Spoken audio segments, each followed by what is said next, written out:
Sebuah lapangan olahraga padel di wilayah Kembangan, Jakarta Barat ambruk usai diterpa angin kencang Minggu sore.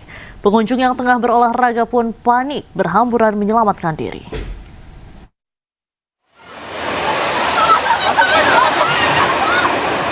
Masuk.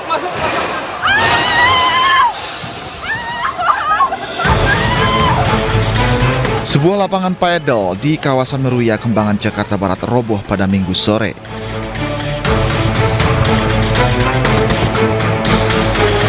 Warga yang sedang berolahraga panik berhamburan menyelamatkan diri saat atap lapangan roboh. Menurut saksi, ini terjadi saat hujan deras disertai angin kencang yang melanda wilayah Jakarta. Saat roboh, lapangan tengah ramai warga yang berolahraga.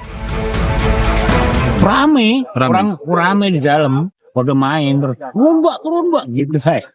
Terus turun semua, baru orang muter-muter ke bawah sana.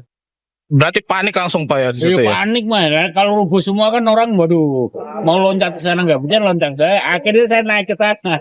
Tapi ada korban jiwa tadi? Nggak ada, alhamdulillah nggak ada.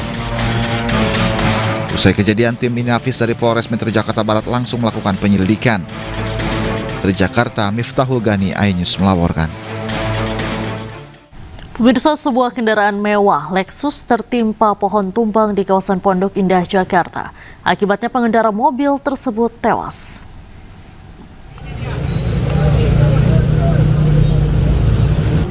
Pengemudi Lexus hitam berplat nomor B1732SJV tewas usai tertimpa pohon palem di Jalan Metro Pondok Indah, Jakarta, Minggu siang.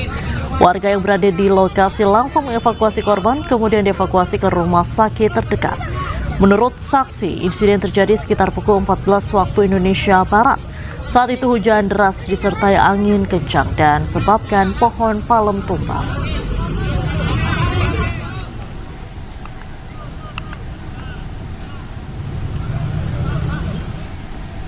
Pemirsa, imbas hujan deras yang melanda Jakarta, sejumlah kawasan di Jakarta terendam banjir. Banjir juga membuat kendaraan roda 2 yang nekat melintas mengalami mogok.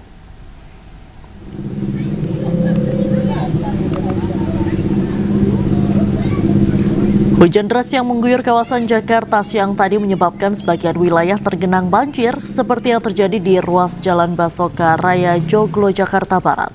Banjir setinggi 40 hingga 50 cm terjadi di wilayah ini.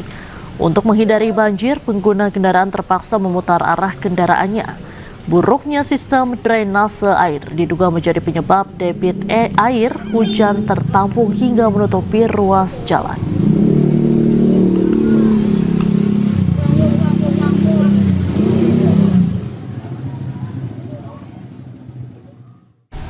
Pemirsa, banjir masih menggenangi daerah Pantura, Semarang, Demak. Di depan Rumah Sakit Islam Sultan Agung Pantura, banjir masih setinggi 50 cm.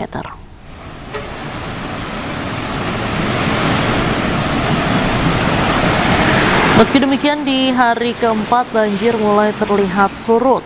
Arus lalu lintas masih tersendat karena para pengemudi mengurangi kecepatan saat menerobos ketinggian banjir. Sejumlah relawan masih terlihat membantu mengevakuasi para petugas medis dengan menggunakan perahu karet yang akan menuju ke Rumah Sakit Islam Sultan Agung atau sebaliknya.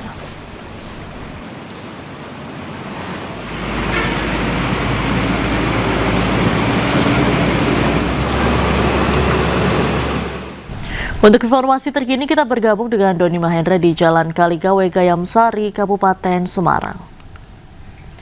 Selamat malam, Doni. Bagaimana keadaan di sana? Apakah banjir sudah surut? Selamat malam, Diandra. Sekarang saya berada di depan Rumah Sakit Islam Sultan Agung di Jalan Kaligawe, Semarang. Dan saat ini ketinggian air yang ada di Jalan Kaligawe ini kembali meningkat setelah tadi sore sempat surut sekitar 50 sampai 60 cm. Tetapi saat ini kondisinya justru ketinggiannya bertambah karena sekitar pukul sore tadi terjadi hujan dan baru saja juga terjadi hujan. Itu tentang indikasi kenaikan ini saya melihat dari yang ada terpantau di depan rumah sakit Infam ini tertulis bahwa ketinggian air sekitar 70 cm. Dan bahkan di pihak rumah sakit sekarang ini kembali membuang air yang berada di bagian belakang yang disedot oleh pompa dan dikeluarkan di jalanan ini. Sementara untuk arus lalu lintas malam hari ini masih didominasi oleh truk besar, meskipun pada sore tadi saya masih sempat melihat mobil-mobil kecil yang melintas, dan seperti tampak di depan ini ada juga mobil pribadi yang tetap berani melintas meskipun ketinggian sekarang ini sudah bertambah menjadi 70 cm, padahal tadi sore dari pantauan saya hanya sekitar 40 cm. Dan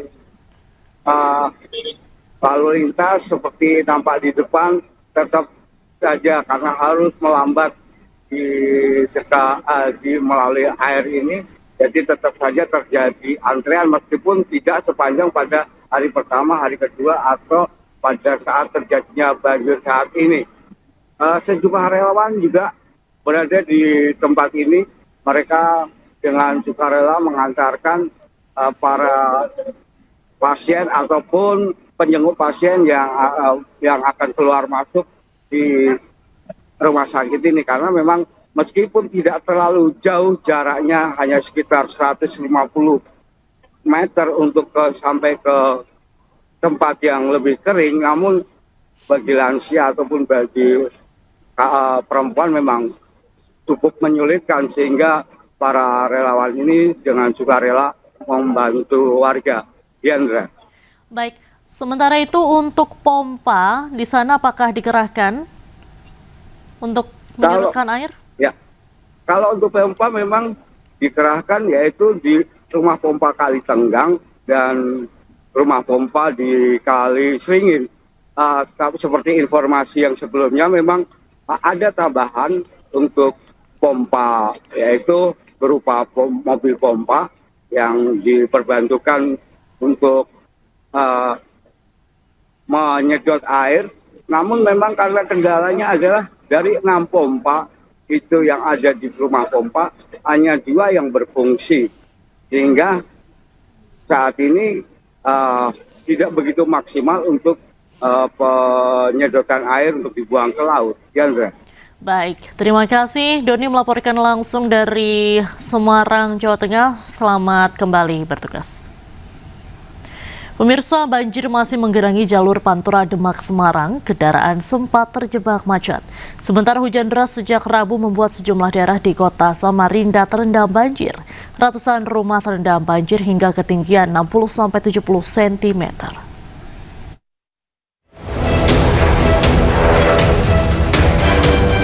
Banjir setinggi hampir 40 cm masih terjadi di jalur Pantura Demak Semarang. Kendaraan sempat terjebak macet, petugas Satlantas Polres Demak bersiaga mengatur dan mengalihkan arus lalu lintas. Sementara sejumlah kendaraan pribadi melintas, namun beberapa kendaraan roda 4 memilih memutar balik untuk menghindari banjir. Sementara banjir juga menggenangi sejumlah daerah di kota Samarinda, Kalimantan Timur. Banjir terjadi sejak Jumat malam. Banjir ini diakibatkan hujan deras yang melanda kota Samarinda dan luapan Sungai Mahakam. Sejumlah warga yang terdampak banjir enggan mengungsi dan memilih bertahan di rumah untuk menjaga barang-barangnya. Pasca hujan di hari Rabu kemarin, tepatnya tanggal 22, memang berdampak kepada wilayah sebagian Bungkuring sekitar 3 RT itu terdapat genangan air.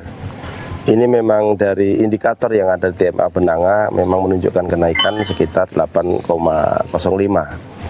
Itu disebabkan juga banjir di daerah Badak Mekar ya, Badak Mekar, Muara Badak, Tanah Datar, itu informasinya juga memang agak dalam sampai ke jalanan. Selain merendam rumah, banjir juga merendam ruas jalan sehingga aktivitas warga terhambat. Dari Samarinda, Ardi Wirya, iNews melaporkan. Informasi lainnya, pemirsa, polisi melakukan olah TKP di lokasi kecelakaan maut bus pariwisata di Tol Pemalang KM 312B arah ke exit Tol Gandulan Minggu siang. Akibat peristiwa ini 4 orang tewas dan 10 korban masih dirawat di rumah sakit.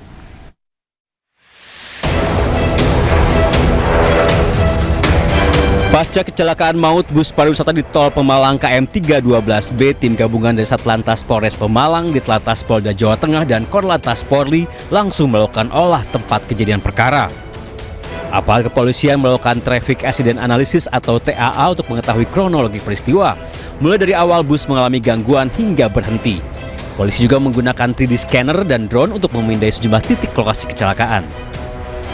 Belum, nanti data ini yang kita dapat akan diolah oleh tim TAA, Traffic Accident Analysis, akan mendapatkan nanti penyebab terjadinya kecelakaan dari faktor manusia, kendaraan, jalan, dan yang lainnya akan kita cek nantinya. Ya masih butuh beberapa hari untuk mendapatkan hasilnya. Minggu siang, kecelakaan tunggal bus karyawan terjadi di jalur keluar tol Gandulan, Pemalang, Jawa Tengah. 4 orang tewas, sementara 10 orang korban masih dirawat di 2 rumah sakit. Hingga saat ini, polisi belum menentukan tersangka akibat kecelakaan ini. Dari Pemalang, Jawa Tengah, Suryono Soekarno, iNews melaporkan. Untuk membahas lebih lanjut terkait olah TKP, kita sudah terhubung dengan Kasat Lantas Polres Pemalang AKP Arief Wiranto. Selamat malam, Pak Arief. Selamat malam, Mbak Diandra. Baik, Pak Arief, bagaimana hasil olah TKP yang telah dilakukan siang tadi? Baik, dapat kami jelaskan, hari ini kami bersama Korlantas Polri dan Direktorat Lalu Lintas Polda Jawa Tengah melaksanakan olah TKP dengan menggunakan bantuan TAA atau Traffic Accident Analysis. Tentunya ini tujuan kami adalah untuk melakukan penyelidikan secara saintifik dengan bantuan teknologi. Dalam hal ini yaitu untuk mendapatkan gambaran secara lengkap atau reka ulang kejadian kendaraan mulai dari mengalami gangguan, kemudian titik pertama crash sampai dengan terguling ke bahu jalan, sehingga tentunya ini kami harapkan bisa menjadi bantuan bagi penyidik untuk bisa menentukan penyebab dari kecelakaan tersebut. Untuk penyebab kecelakaan sendiri saat ini sudah diketahui atau dugaan sementara apa, Pak?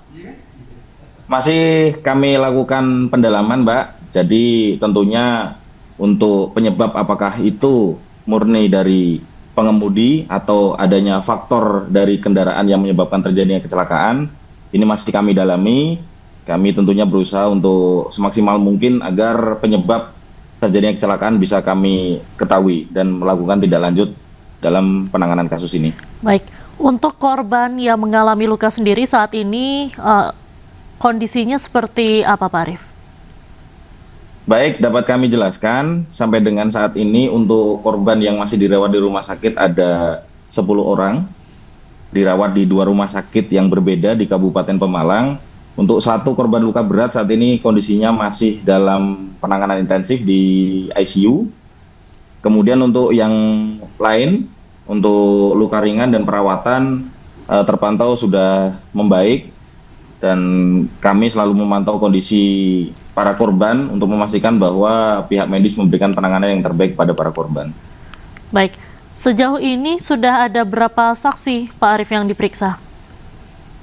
Baik, untuk saksi yang kami periksa atau kami mintain keterangan sampai dengan saat ini masih beberapa, yaitu para saksi yang selamat yang mengetahui kejadian. Kemudian selanjutnya kami akan memintai keterangan dari kru bus tersebut yang kami ketahui juga selamat, dan tetapi untuk supir sendiri sampai dengan saat ini masih dilakukan perawatan, dan tentunya kami dari pihak penyidik akan memintai keterangan ketika supir sudah benar-benar dinyatakan oleh medis untuk siap, sehat, dan sadar untuk kami mintain keterangan. Baik, terima kasih Pak Arief sudah bergabung dengan iNewsroom malam hari ini. Salam sehat selalu, Pak Arief. Terima kasih, Mbak Trianta. Pemirsa, suasana duka menyelimuti proses pengantaran jenazah menuju pemakaman. Korban meninggal kecelakaan bus wisata dimakamkan di TPU Bendan Ngisor, diiringi duka dari keluarga dan tetangga mendiang.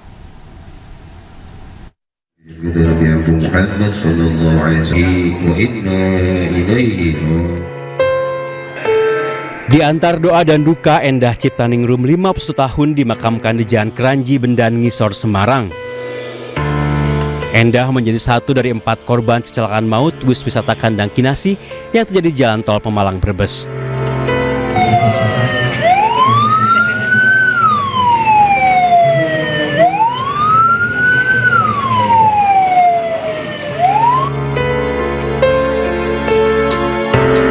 Disaksikan suami, kedua anak dan kerabat, jenazah korban dimasukkan ke liang lahat. Suami korban mengaku tidak ada firasat apapun sebelum korban meninggal akibat kecelakaan lalu lintas.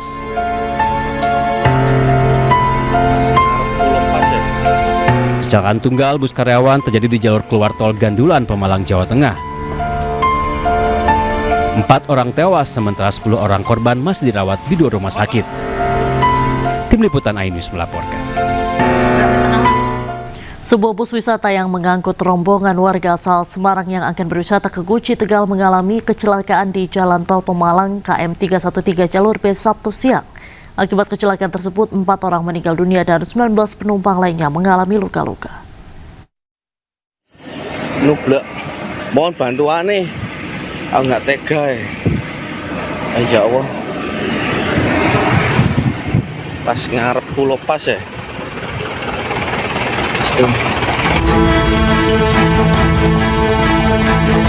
Sebuah bus wisata yang mengangkut rombongan warga asal Semarang terguling saat akan keluar di eksit tol Pemalang kilometer 313 jalur B Sabtu siang. Kecelakaan terjadi diduga saat bus kehilangan kendali hingga terbalik dan keluar lajur tol. Akibat peristiwa ini, 4 penumpang meninggal dunia, sementara belasan penumpang lainnya mengalami luka-luka. Korban meninggal dan luka langsung dievakuasi ke 2 rumah sakit di wilayah Pemalang. Kami dari TKP evakuasi yang masuk IGD itu 9 ya, untuk penanganan dulu. Untuk identitas kan belum tahu, tapi untuk yang meninggal 3 di rumah sakit ini totalnya 12 di sini, 12 di sini. Masuk kami dihubungi jam setengah 10 ya, setengah 10-an. Korban luka masih dalam penanganan tim medis, sementara polisi masih menyelidiki penyebab kecelakaan, termasuk memeriksa kelayakan kendaraan dan kondisi pengemudi. Dari Pemalang, Jawa Tengah, Suryono Sukarno, iNews melaporkan. Untuk informasi terkini kita bergabung dengan Suryono Sukarno di Rumah Sakit Umum Siaga Medika Pemalang. Selamat malam Suryono, ada berapa korban yang masih dirawat di sana saat ini? Baik, selamat malam Diandra. Bisa saya laporkan, saya berada di Rumah Sakit Siaga Medika di Pemalang. Di rumah sakit ini masih ada 6 pasien yang dirawat, 2 diantaranya di ICU, sementara 4 dirawat di ruang perawatan biasa. Yang 4 yang lain masih dirawat di Rumah Sakit Al-Ikhlas Pemalang.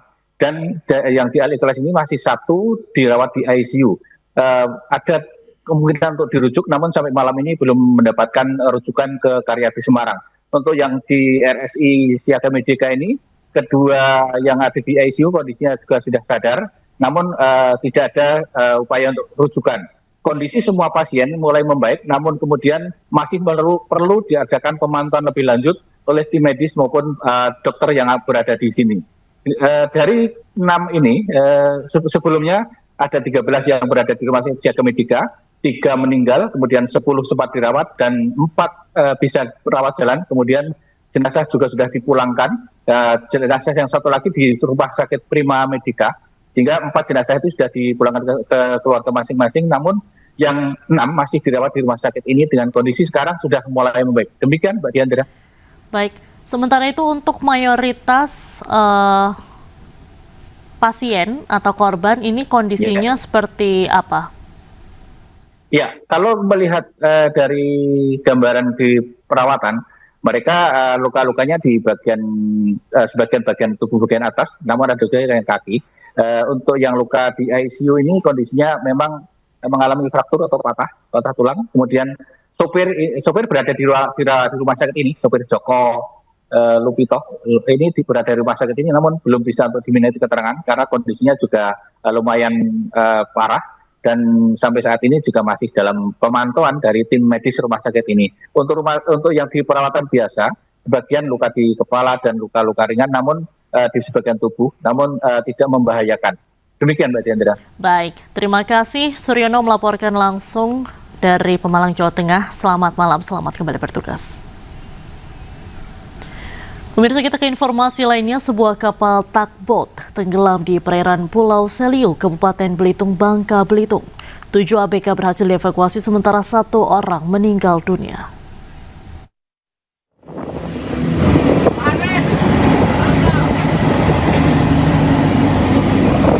Akibat cuaca ekstrim, kapal Takbut Kawan Kita 11 yang mengangkut 8 anak buah kapal tenggelam di perairan Pulau Seliu, Kabupaten Belitung, Bangka Belitung.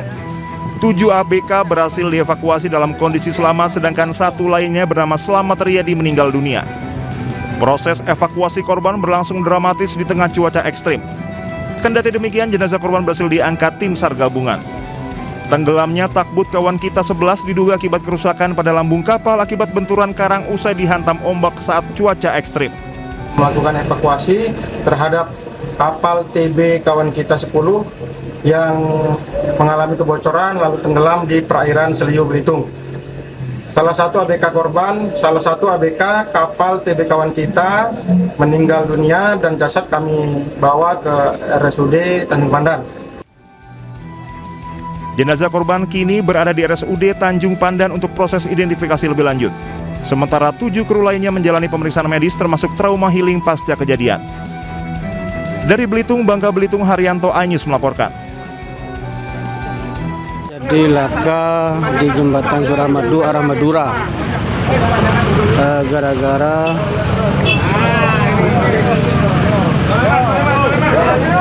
bukan arah Suramadu.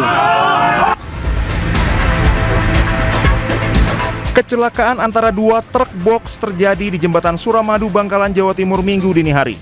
Kecelakaan membuat salah satu truk terguling, sementara sopir salah satu truk terjepit di kabin. Dari keterangan saksi di lokasi, kecelakaan terjadi saat salah satu truk dengan bermuatan es batu melaju menuju Surabaya, namun saat tiba di lokasi, truk tersebut mengalami pecah ban, lalu terguling di tengah jalan, sementara satu truk lain yang sedang melaju dari arah yang sama tidak bisa menghindar dan menabrak truk tersebut. Akibatnya sopir truk tersebut terjepit hingga kemudian berhasil dikeluarkan dari dalam kabin dan dievakuasi ke rumah sakit terdekat. Meski sempat terjadi kemacetan, kondisi arus lalu lintas kembali normal setelah evakuasi kedua kendaraan berhasil dilakukan.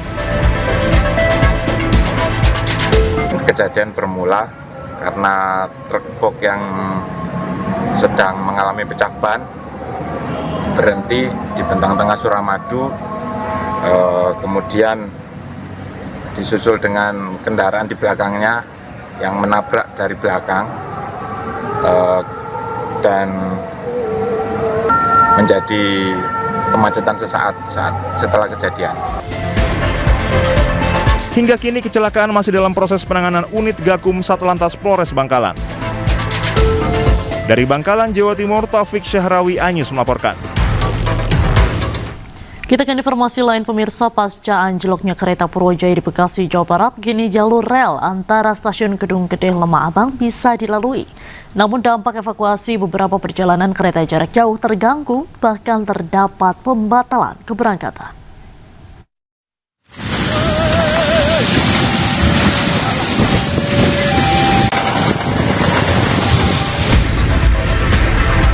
PT Kereta Api Indonesia menyampaikan bahwa proses evakuasi seluruh rangkaian KA Purwojaya 58F yang anjlok di stasiun Kedung Gede telah selesai.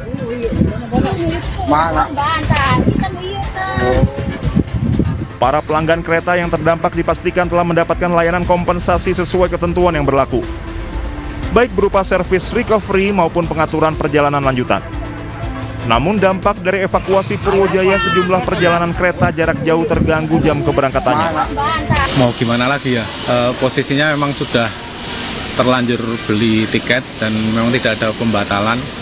Kemudian memang kendalanya kan jalurnya tertutup ya, karena ada yang anjlok kemarin. Ya kita ikuti aja lah ya. Mau batal juga kayaknya susah juga nyari yang lain nanti. PT Kereta Api Indonesia memastikan pelanggan yang terdampak pembatalan perjalanan kereta api memperoleh pengembalian bea 100%. Dampak dari kejadian kemarin, pertama anjlok 2 gerbong, kemudian kereta api Purwojaya mengalami kelambatan, selanjutnya kereta api lainnya ada yang sebagian relasi dibatalkan. Hari ini ada sekitar 9 kereta api yang perjalanannya dibatalkan, bertujuan untuk menormalisasi nanti atau esok hari agar kembali perjalanan kereta api menjadi normal kembali. Terdapat beberapa ketentuan pengembalian tiket. Untuk pembatalan, pelanggan bisa mengakses beberapa kanal pelayanan resmi KAI dan loket stasiun atau kontak center 121 hingga 7 hari setelah tanggal keberangkatan KA atau aplikasi Akses by KAI hingga 2 jam sebelum jadwal keberangkatan kereta api. Dari Jakarta, Abdul Aziz, iNews melaporkan. Untuk mengetahui informasi terkini, kita bergabung dengan Toh Iskandar di stasiun kereta Cirebon. Halo, selamat malam Toh Iskandar. Bagaimana situasi di stasiun kereta Cirebon saat ini? Apakah masih ada penumpukan penumpang? Ya, selamat malam Diandra dan juga pemirsa. Dapat kami informasikan saat ini saya berada di salah satu stasiun Kejaksaan Kota Cirebon, dan di mana ada dampak atau imbasnya kereta api Purwojoyo yang mengalami anjlok di Kabupaten Bekasi, Jawa Barat, sehingga mengakibatkan ratusan penumpang dari berbagai daerah ke tujuan kota masing-masing mengalami masih terjadi penumpukan. Itu Diandra, di mana penumpukan ini terjadi pada Minggu pagi tadi, di mana ratusan penumpang ini rela menunggu di tempat pelayanan di pos terpadu Daob 3 Kota Cirebon sendiri, dan terlihat seperti di belakang layar kaca ada Diandra dan juga pemirsa, dan di mana ratusan atau ribuan penumpang ini masih memadati di stasiun Kota Cirebon, Jawa Barat sendiri. Bahkan para penumpang ini rela menunggu sejak 1 jam sebelum keberangkatan kereta tersebut. Namun meski mengalami keterlambatan dari penumpang kereta sendiri, dan umumnya para kereta api yang dari arah stasiun Gambir dari Senen mengalami keterlambatan 2 hingga 3 jam gitu, Diandra. Di mana kondisi ini diakibatkan dalam masih perbaikan di sejumlah yang mengalami anjloknya kereta di Kabupaten Bekasi, Jawa Barat sendiri. Dan hingga saat ini Diandra, di mana ratusan penumpang juga masih rela dan tidak membatalkan pemberangkatan mereka untuk ke tujuan kota masing-masing. Namun saya sempat berbincang dengan PRT KAI Daob 3 Cirebon mengatakan bahwa keterlambatan ini diakibatkan akibat adanya anjlok kereta. Namun meski mengalami keterlambatan 6 kereta, Diandra, dan di mana juga pihak kereta api untuk memaksimalkan agar percepatan perbaikan ini cepat rampung pada Senin hari esok gitu, Diandra. Dan rata-rata kereta api juga mengalami keterlambatan 2 hingga 3 jam. Namun meski demikian, terima kasih atas laporan Anda langsung dari stasiun kereta Cirebon, Jawa Barat. Selamat malam, selamat kembali bertugas. Pakar Kebijakan Publik Bonatwasi Lalahi menggugat KPU Jakarta ke Komisi Informasi. Sidang perdana gugatan ini rencananya akan digelar pada 5 November 2025.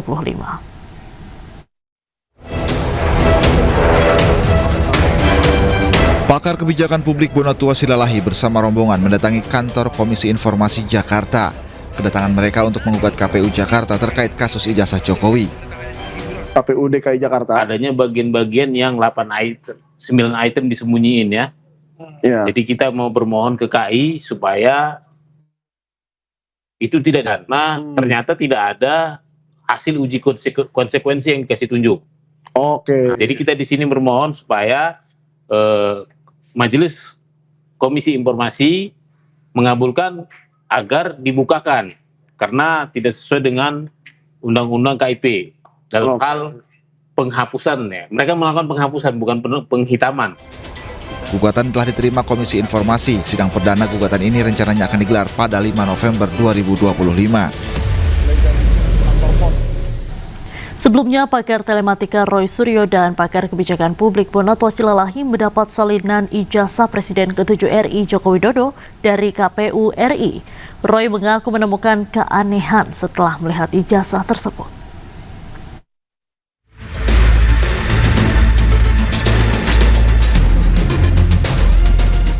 Pengamat kebijakan publik Bonatua Silalahi menerima salinan fotokopi ijazah Presiden ke-7 Indonesia Joko Widodo dari Komisi Pemilihan Umum RI pada Jumat pagi.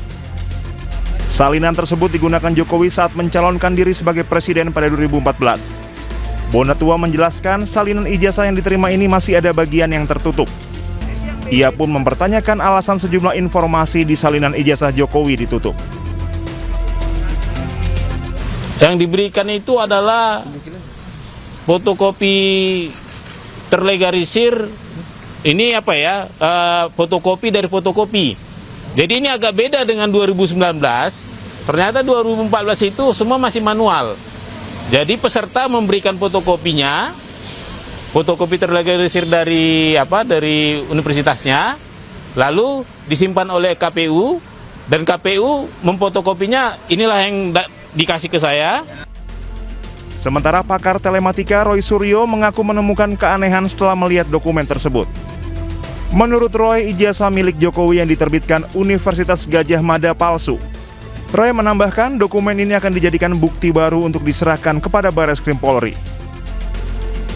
Kalau beliau sih nggak usah didatangi, cukup kita cek saja apakah yang ada. Ini ada sesuatu yang menarik, ya. Saya lihat aja udah terjadi sesuatu yang aneh, tapi nggak apa-apa ya, itu nanti akan kita rumuskan dalam press conference beberapa waktu lagi, karena ini berarti ya Mike bisa lihat ya. Saya udah ngerti maksudnya. Maksudnya ada yang aneh bisa sama. Nah, tapi nanti akan kita sampaikan pada konferensi pers ya. Nanti dulu ya, gitu. Jadi ya signifikan nggak aneh? Sangat signifikan anehnya. Ya. Ya, bisa mengarah bahwa terjadi kepalsuan. Dah kata kuncinya itu. Jadi 99,9% tetap palsu.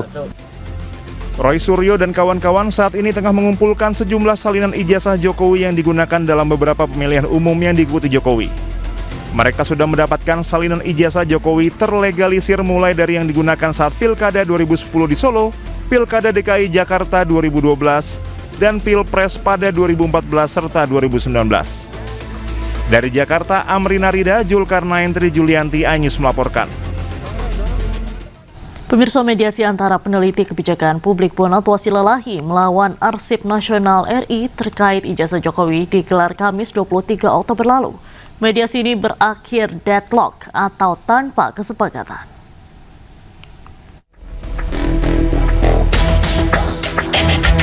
Sidang mediasi sengketa informasi publik tentang ijazah Jokowi berakhir deadlock atau tanpa kesepakatan. Mediasi ini dihadiri langsung oleh termohon Bonatua Silalahi dan pemohon pihak Arsip Nasional RI.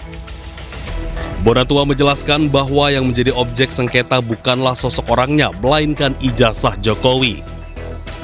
Ia menilai dokumen ijazah Jokowi seharusnya menjadi arsip publik dan disimpan oleh Arsip Nasional.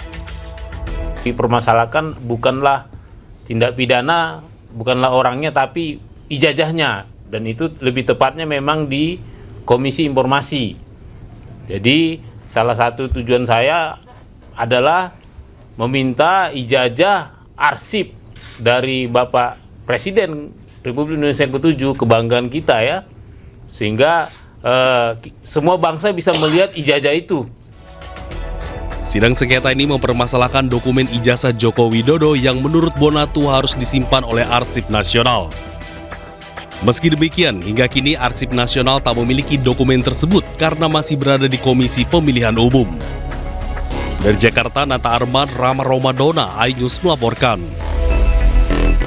Kita ke informasi lainnya, pemirsa. Pemerintah Provinsi Jakarta meminta ASN Jakarta tidak malas-malasan dan pamer kekayaan atau flexing. Hal ini dipicu karena keresahan masyarakat melihat oknum pegawai pemerintah pamerkan kemewahan di media sosial. Sejumlah oknum pegawai pemerintah membuat resah masyarakat. Saling pamer barang mewah, liburan ke luar negeri dengan fasilitas VIP, dan spill gaji puluhan juta rupiah membuat masyarakat geram. Atas viralnya sejumlah sosial media dari oknum-oknum ASN di beberapa institusi membuat Gubernur Jakarta bertindak. ASN di Jakarta males-malesan, apalagi flexing. Ada kemarin yang flexing di kelurahan, saya nggak tahu lurah mana, saya lupa. Saya bilang ganti, pecat. Dia basa-basi. Itu bukan tipe ASN di Jakarta. Sebelumnya, nama Febri Waldi menjadi sorotan setelah beredarnya sejumlah foto di media sosial yang menunjukkan gaya hidup mewah. Febri diketahui ASN di Kelurahan Petojo Selatan. Saat ini, Febri sudah diberhentikan sementara. ASN diharapkan menjaga integritas pelayanan publik dengan hidup sederhana. Tim Liputan Anyus melaporkan. Selain itu, Gubernur Jakarta Pramono Anung mengaku proyek monorel mangkrak telah membuatnya tak tidur nyenyak hingga bermimpi. Ia pun menargetkan tiang monorel yang mangkrak selama 20 tahun lebih ini akan dibongkar awal Januari 2026.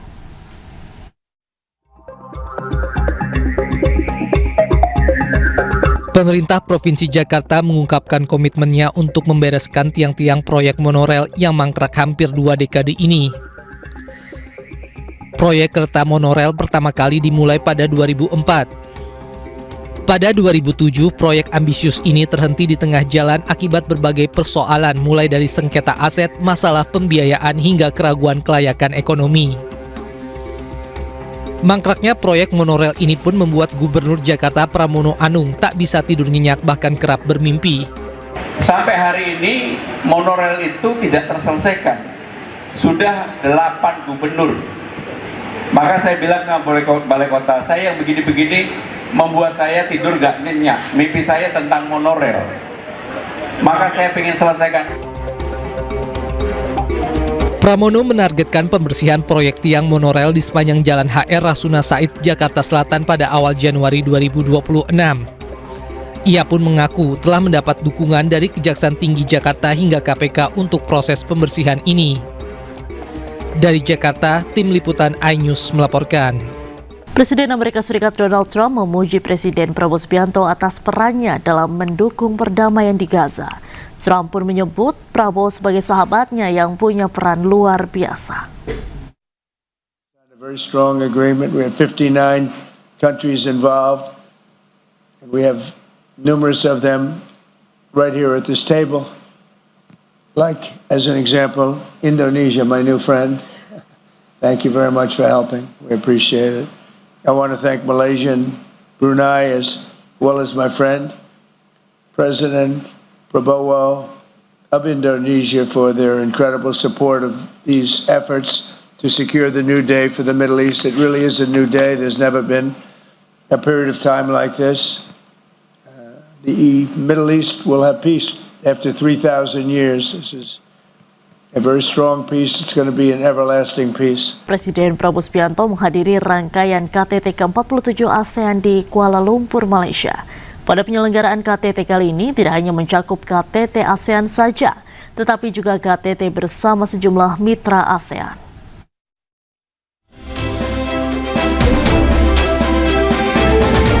Presiden Republik Indonesia Prabowo Subianto tiba di Kuala Lumpur Convention Center untuk menghadiri KTT ke-47 ASEAN. KTT mengusung tema Inclusivity and Sustainability ini juga akan mencakup KTT ASEAN Plus One antara ASEAN dan 7 mitra wicara. Ketujuh mitra tersebut yakni Amerika Serikat, Australia, Rusia, Republik Rakyat Tiongkok, India, Jepang, dan Republik Korea. Selain itu, turut diselenggarakan pula KTT ke-28 ASEAN Plus 3, RRT, Jepang, dan Republik Korea. KTT ke-20 Asia Timur, KTT ASEAN Perserikatan Bangsa-Bangsa, dan KTT Peringatan ASEAN Selandia Baru turut diselenggarakan untuk menandai 50 tahun hubungan dialog ASEAN Selandia Baru. Kehadiran Presiden Prabowo pada KTT ini menegaskan komitmen kuat Indonesia dalam memperkuat peran aktif di kawasan, memperdalam kerjasama ekonomi, politik, dan sosial budaya di bawah kerangka ASEAN. Keterlibatan kepala negara juga turut menunjukkan kontribusi Indonesia terhadap terciptanya kawasan Asia Tenggara yang inklusif dan berkelanjutan. KTT ASEAN berlangsung pada 26 hingga 28 Oktober 2025 mendatang. Tim Liputan Anyus melaporkan. Pasca temuan adanya paparan radioaktif di Kabupaten Serang, Banten, kini sejumlah ternak warga masih dalam penelitian. Pihak desa juga menyampaikan aspirasi warga terkait adanya ganti rugi untuk hewan ternak yang terpaksa dimusnahkan.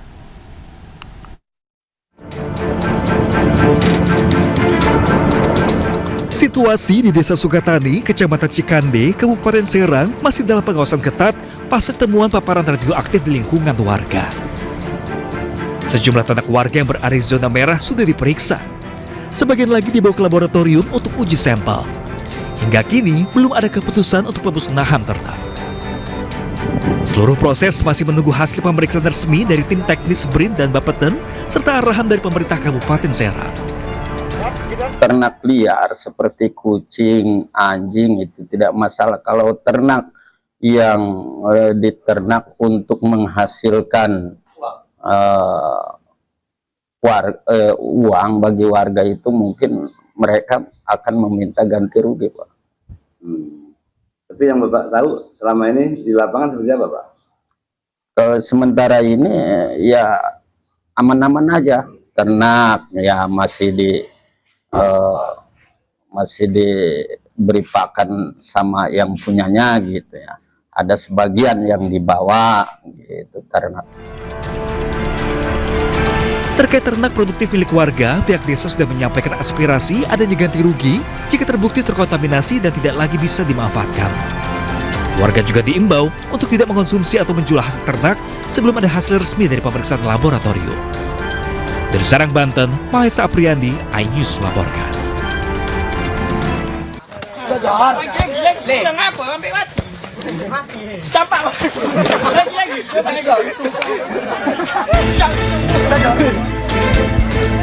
Aksi pengeroyokan antar remaja di Kabupaten Langkat, Sumatera Utara viral di media sosial. Peristiwa perkelahian pelajar ini terjadi di daerah Simpang Ladang, Kecamatan Tanjung Pura. Usai video pengeroyokan tersebut beredar, Polres Langkat bergerak cepat mengamankan 2 orang remaja terduga pelaku yang masih berstatus pelajar SMA. Aksi pengeroyokan itu diduga dipicu oleh perselisihan pribadi antara para remaja tersebut. Pada saat ini kami telah mengamankan 2 orang pelaku, anak di bawah umur, dan berikut dengan 2 orang korban. Adapun perselisihan terjadi antara kedua belah pihak antara pelaku dan korban dikarenakan adanya cekcok atau selisih paham. Yang kemudian pelaku membawa korban ke daerah Simpang Ladang, Tanjung Pura, wilayah hukum Polsek Hinai.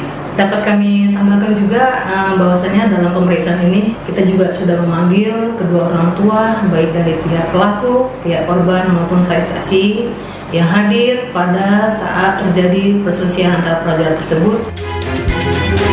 Kasus ini kini dalam penanganan unit PPA Satreskrim Polres Langkat untuk pendalaman dan proses hukum sesuai ketentuan perlindungan anak. Dari Langkat, Sumatera Utara, Erwin Syahputra, iNews melaporkan. Kita ke informasi lain, pemirsa. Mantan Menko Polhukam Mahfud MD siap diperiksa KPK terkait dugaan penggelembungan anggaran kereta cepat Wush. Namun Mahfud menolak jika diminta menjadi pelapor dalam kasus tersebut. Pernyataan disampaikan Mahfud MD saat ditemui usai menghadiri dialog kebangsaan di Yogyakarta. Mahfud menegaskan siap diperiksa oleh KPK. Namun menolak jadi pelapor karena menurutnya telah banyak pihak yang lebih dulu berbicara terkait Wush dan mereka adalah pelaku yang memiliki data. Mantan penyidik KPK Yudi Purnomo mendesak Komisi Pemberantasan Korupsi segera melakukan penyelidikan dalam dugaan korupsi Wush. Pengamat ekonomi juga menduga ada pemufakatan jahat dalam proyek kereta cepat Jakarta-Bandung itu.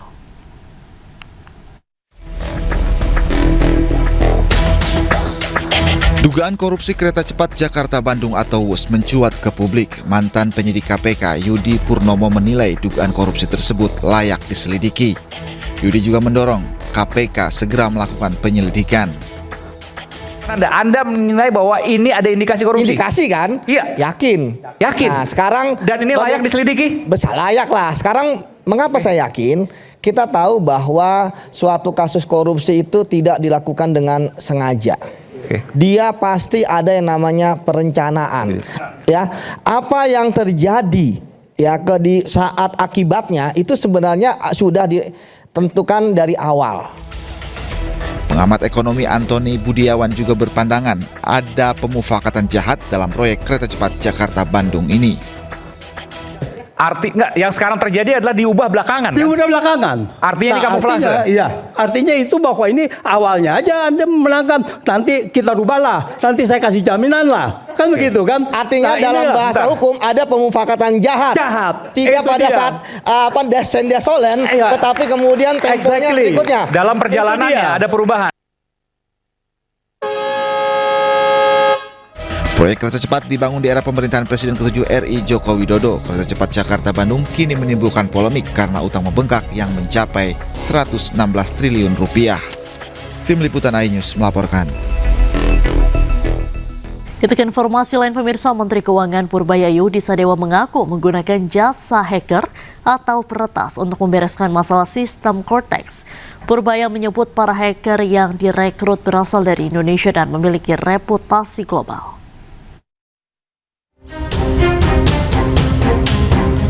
Keamanan cyber Cortex atau sistem administrasi pajak kini telah naik drastis. Dari sebelumnya diskor 30 kini menjadi 95+. Hal ini diungkap oleh Menteri Keuangan Purbaya Yudi Sadewa. Ia mengaku melibatkan sejumlah hacker Indonesia untuk perbaikan sistem dan keamanan. Ia pun memastikan data Cortex kini tak akan bisa diretas dan diperjualbelikan lagi. Kemarin kan ada data Cortex katanya dijual di luar ya. Ada yang bolong gitu. Sekarang hampir pasti udah nggak bisa lagi. Dan kita juga udah panggil hacker kita yang jago-jago, orang Indonesia ya, bukan orang asing, yang jago-jago. Anda jangan ngira loh, orang Indonesia tuh hackernya jago-jago banget. Di dunia juga ditakutin rupanya. Saya panggil yang ranking dunia itu, yang jagoan. Kita bayar sih. Bantuin saya, jadi sudah dites, sudah lumayan. Meski perbaikan sudah dilakukan oleh tim internal, namun ada sejumlah bagian yang terikat kontrak dengan pihak vendor hingga Desember 2025, sehingga perbaikan keseluruhan tidak bisa dilakukan dalam waktu cepat. Purbaya pun optimis seluruh kendali sistem akan rampung pada Januari atau Februari 2026. Tim Liputan iNews melaporkan. Sejak dibuka 15 Oktober 2025, layanan pengaduan lapor Pak Purbaya telah menerima lebih dari 28.000 pesan. Sementara itu terkait petugas pajak yang ingatkan tunggakan jam 5 pagi, Purbaya ancam beri sanksi.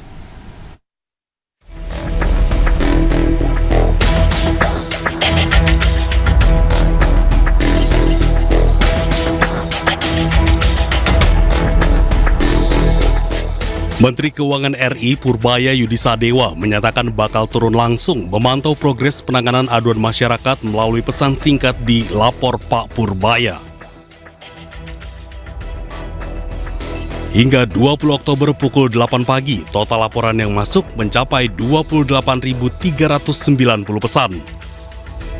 Dari jumlah tersebut, 14.025 laporan telah terverifikasi, terdiri dari 722 aduan, 393 masukan, 432 pertanyaan, dan sekitar 12.000 laporan lain-lain. Sementara 14.365 laporan lain masih dalam proses verifikasi. Purbaya juga menjelaskan sejumlah laporan terbukti tidak benar, salah satunya tudingan terhadap oknum bea cukai yang disebut sering berada di kafe saat jam kerja. Setelah dicek melalui rekaman CCTV, laporan tersebut terbukti keliru. Ada aduan yang tidak benar, yaitu tidak benar bahwa bea cukai nongkrong yang saya bilang nongkrong di Starbucks tiap hari ternyata bukan bea cukai. Selain itu, lewat lapor Pak Purbaya, ada pelapor yang mengadu terkait pegawai pajak di Kantor Pelayanan Pajak Tiga Raksa Kabupaten Tangerang yang menagih pajak ke wajib pajak pada waktu tak lazim. Terkait hal itu, Purbaya minta pegawai tersebut tidak hanya diberi pembinaan, tetapi juga dikenai efek jera.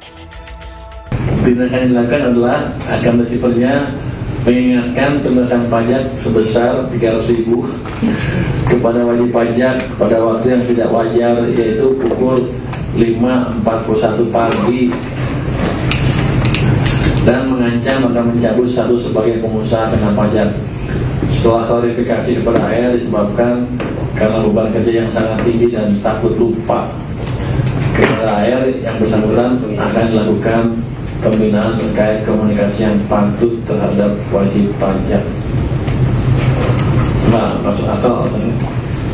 Coba kasih sanksi sedikit ya. Sebelumnya, Menq RI Purbaya Yudi Sadewa meluncurkan layanan pengaduan bernama Lapor Pak Purbaya.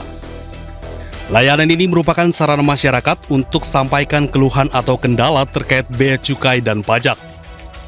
Masyarakat dapat langsung mengirim laporan melalui WhatsApp di nomor 0822 4040 6600. Setiap laporan harus mencantumkan nama lengkap dan email supaya dapat ditindaklanjuti oleh tim Kementerian Keuangan. Tim Liputan iNews melaporkan.